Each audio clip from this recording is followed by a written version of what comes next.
You get a backstory, you get a backstory, everyone gets a backstory. I feel like they're doing these backstories, focusing more on these and just a general arc now.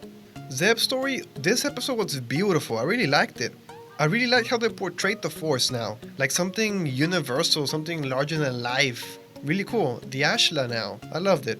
Welcome to another video, guys. Thanks so much for watching. I'm S2E12. This will be my review for Star Wars Rebels Season 2 Episode 12, Legends of the Lasat. Now, before I go into the review, I want to touch some pointers I have, because this could be confusing for some people. So here we go. Zeb species are called the Lasat. They come from a planet called Lisaran. However, the planet they're looking for in this episode is called Lisaran, which is a planet hidden within a star cluster in wild space, which is uncharted region of the galaxy. This planet was the original homeworld of the Lasat species. Although many Lasat dwelled on Lisaran, millions of Lasat remained on Lisaran, but their existence was forgotten by Lisaran, who knew of Lisaran only through an ancient prophecy. I know it sounds pretty funny, but I hope you understand me. So the prophecy that's mentioned in this episode is basically finding Lisaran after the people of Lisaran were nearly exterminated by the Galactic Empire. And the prophecy says that the warrior, the child, and the fool will lead them to Lisaran. So we start by the Ghost crew arriving at this outpost, and as they disembark, Hera tells Ezra that she's proud he's taking the lead on his rescue mission. But we don't actually know where he got the lead for these refugees. And in this scene, we get to see the refugees they're saving, and they're Lasats, which are Zeb's people. He obviously is shocked and he thought he was the last of his kind. After saving his people, we see Hondo, and we now know that he helped Ezra, or he gave him the lead to this mission. The other two Lasat introduce themselves as Gron and as Chava.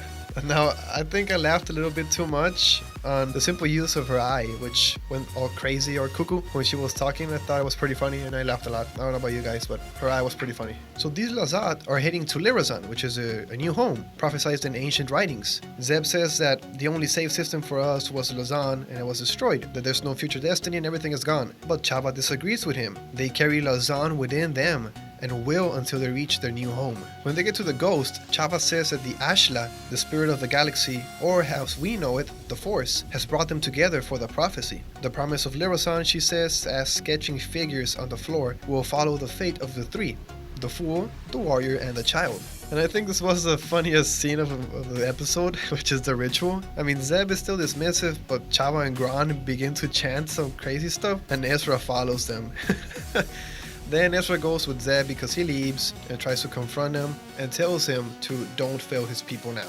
After this, it is revealed to us that Zeb is a child of Lisaran and it's not Ezra. So he activates his bow rifle as the ancients used it, touching it to Chava's staff. Now yellow light beams go to one specific orb and Zeb says, "That's it, Lisaran." And now they know their way. However, when they get there, there's a big problem. There's a space anomaly sitting in their path. Agent Kallus arrives. Chava says that Kallus is playing his parts, the part of the warrior, but Zeb is all the parts, the child, the fool, and the warrior. Now Zeb accepts his prophecy and he activates his bow rifle again, shooting his yellow light and electricity all over the Ghost's cockpit. It spreads over the entire ship and the craft navigates further toward the anomaly. And for one of the most beautiful scenes in this episode, the Ghost continues through the path with the bow rifle's energy. The hyperdrive activates on its own, taking them through one of the nebula's openings. The light colors, it's just beautiful. Now when everyone is in the other side, they're unconscious. Zeb is the last one to wake up and says, "I've never seen better. We're home."